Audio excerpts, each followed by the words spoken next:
SMG Word Daily with Father Jason. We are on the 36th SMG Word for Easter. Tayo po ay nasa ika-6 na linggo na ng muling pagkabuhay. Malapit na po ang Pentecostes. At tayo ay naglalakbay mula sa Easter Sunday patungong Pentecost, 50 araw, 50 wika. Sa linggong ito, pagnilayan natin ng isang salitang Griego, orphanos.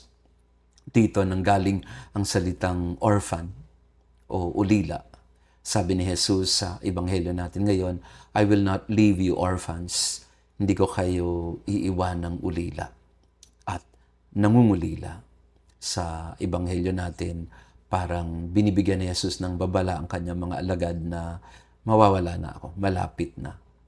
Sa buhay natin, meron tayong karanasan na laging may mga nawawala. Lagi tayong naiiwanan, nauulila at nangungulila.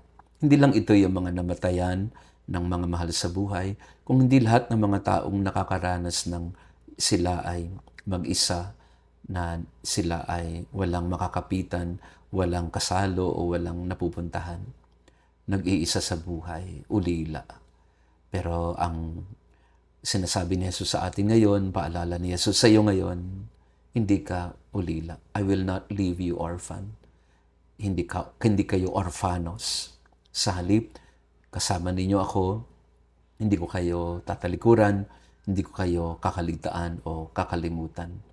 Ang pangako ng Diyos sa atin ay sasamahan niya tayo sa ating paglalakbay sa buhay. Hindi ko alam kung naniniwala pa kayo dito, pero madalas sa ating mga pinagdadaan ng problema, parang we feel so alone. Maraming mga tao na ang pakiramdam nila, ako na lang ba talaga lagi? O ako na lang lagi? O ako na lang ito? Wala na bang iba? Pero sa totoo lang, pagka nagsisimula na tayo mag-isip ng ganyan, nawawala na tayo ng pagtitiwala sa pangako ng Diyos sa atin. I will not leave you orphans. Hindi tayo pababayaan ng Panginoon. Kailangan tayong kumapit sa Kanya. Kaya araw-araw panghawakan natin itong pangako na ito ng Panginoon. Hindi ka ulila, kasama mo si Jesus, hinding-hindi ka niya iiwan, ano man ang mangyari.